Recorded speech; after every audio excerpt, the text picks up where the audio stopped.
What if being good is precisely why you're failing? We've all been taught that honesty, kindness, and moral integrity are the hallmarks of great leadership. But what if those virtues are the very reasons you can't maintain power? Niccolò Machiavelli would argue that it's not your lack of goodness that's the problem, it's that you're too good. Machiavelli wrote in a world that was far from tidy. He lived in Renaissance Italy in an age of perpetual turmoil. City-states waged war with one another incessantly, alliances were formed and dissolved like piles of sand. In his work as a diplomat, Machiavelli learned that princes who held too tightly to their morality often lost their crown. So he wasn't being mean, he was being pragmatic. To be a good leader was not to be a good person, it was not to lose power. Which leads one to ask, why is being good such a thorn in the side then? Machiavelli, of course, suggested that many of the traditional virtues of a leader, such as honesty, generosity, are good things and admirable, but he also sees them as liabilities. They expose you. Your open-heartedness is your Achilles heel, and you could be stabbed in the back. You're better off feared than loved if you want to survive. It's much safer to be feared than loved because men are less concerned with offending a man who makes himself loved than one who makes himself feared, as he put it in chapter 17 of The Prince, which then proceeds through an exquisite anatomization of why fear creates obedience and hence control, whereas love, being so capricious and intrinsically unstable, is a far cry from that. The two major factors that drive the success of a leader, Machiavelli wrote, are virtù. Not virtue in a moral sense, but strength, skill, and decisiveness, the ability to make up one's own mind. And fortuna, luck, circumstance, not necessarily something you can change, but something you can take advantage of should the opportunity present itself. A canny leader knows when it is possible to act decisively and seize the day. In The Prince, fortune is a woman, he wrote, and if you wish to keep her down, you must beat her and ill-use her.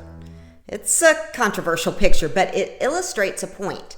Nothing is going to happen if you sit around and wait for it to arrive. One of Machiavelli's most widely quoted sections discusses the debate, whether it is better to be loved or feared, and the answer is to be feared, at least if you want to retain power. Machiavelli himself admits that love is good, but it is too unstable. It cannot be relied upon. People's affections wane, but fear will stick around. He wasn't proposing terrorism, he simply said that fear is a stronger tool of control. But he adds that a reader must not be hated. A good prince needs to find an equilibrium between fear and respect.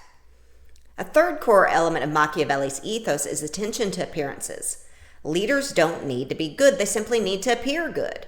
For Machiavelli, what matters isn't what you actually are, but how you come across to the public. If people believe you're good, they're more likely to trust and follow you, even if you're ruthless in your private life.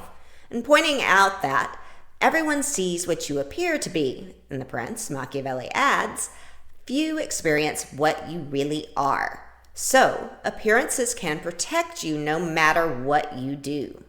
Whenever I lecture about leadership in my psychology classes, I like to invoke Machiavelli's distinction between realism and idealism. Ideal leaders, the kind promoted by the tradition of classical philosophers since Plato and Aristotle, are people whose core motivation is morality, to do the right thing. But Machiavelli takes a far more realistic view. He asserted that the goal of a true leader was to achieve and maintain power and stability by any means necessary, that is, by breaking the moral rules. Napoleon fits this category, or perhaps more topically, there have been a number of U.S. presidents over the past 2 centuries who fall into this Machiavellian category. They might not have been nice people, but they sure could figure out how to leverage some power. There is, however, something even more significant in Machiavelli's dismissal of the good. He argued that leaders who adhere too closely to the good risk being the biggest losers in the most corrupt of worlds, politics. Goodness makes you transparent and predictability in any realm is weakness. Machiavelli bemoaned the outcomes for leaders who had strong commitments to goodness, who consequently lost out because their mediocre opponents were free to use foul play and ferocious drama without compunction. Goodness does not insulate you against arrows in your back or sabotage. Power, therefore, is something to be carefully maintained by a prince, And maintaining it does not depend on being good. It's not about having integrity. Power does not care about your morals. It cares about whether you can control things. And if the world responds to your good deeds by stabbing you in the back or telling lies, then a strict dedication to virtue makes you an easy mark. The Prince is rife with contentious advice. One of the most well-known phrases attributed to Machiavelli is, "The ends justify the means." This is not because he wanted leaders to do evil simply because they could, but rather because they might be required to take dubious steps to be successful. It is not surprising, then, that Machiavelli's work is frequently misunderstood. Today, people refer to him as a cynic or a proponent of cruelty. Whether or not cruelty and deceit are good things is beside the point, however. Machiavelli's representation of them is not a positive, but rather a negative, yet they are often necessary in leadership. So what goes wrong with being good? It doesn't prepare you for leadership, which demands flexibility in the face of adversity and contingency. For Machiavelli, the problem was linked directly to power. You think you have it, but soon it slips out of your hands, shifts, and takes you by surprise. Leaders who stay married to the ideal cannot adapt. From this, it is a small step to conclude that the fate of the land is better served by a leader who cunningly subverts traditional roles and recasts the traditional order of rulership and responsibility. That the world is less than ideal should not be a surprise. It is a logical consequence of vulnerability. If we live in a state of false or feigned equilibrium, Machiavelli argued, we must also be prepared to ruin our good name. His description of what it demands to resist fortune identifies an excellent description of leadership: courage and ability, along with patience and audacity. Now, let's clear up a common misconception.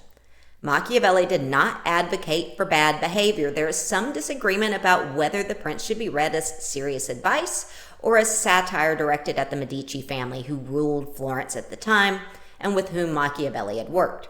Some scholars think that Machiavelli's writing was a cynical attempt to discredit the dominant family by exposing the corrupt nature of its power. Others think he wrote it to curry favor with the Medicis because he had also lost his political position.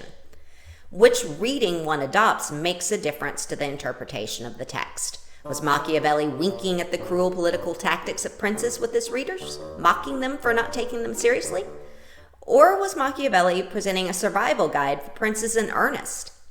The term Machiavellian has become an insult of sorts, suggesting deviousness and amorality.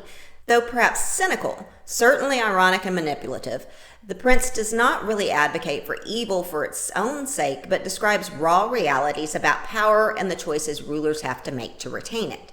He wasn't concerned with means without ends, but with being effective. Not cruelty for its own sake, but cruelty if it ends well. There is a reason why Machiavelli's precepts about leadership speak directly to the current moment. There remains in every age and office a tension between personal rectitude and an effective exercise of power. Machiavelli distinguishes himself from both overly idealistic and cynical approaches by pointing out that occasionally, so long as you look good, being good will not do. But of course, not everyone is a Machiavelli. Many philosophers and political thinkers continue to insist that principled conduct is always the best path for a leader, even if it makes it harder for the leader to survive. Every Machiavelli needs his Aristotle. But it might be true that the exercise of power always involves difficult trade-offs. For better or for worse, we can't escape Machiavelli's questions. Do we want to be good, or do we want to be effective? To remain in power, sometimes a leader needs to make choices that do not sit well. And to remain a good man, there are also difficult choices. Does that mean we should junk the whole idea of being good? Not necessarily. But it does remind us that nothing comes free. Think about what kind of leader you want to be, or want your leader to be. If you enjoyed this video, you know the drill. Like, share, and subscribe. Your support means the world, and we're on a mission for 1,000 subscribers. And your next video to watch could be this one.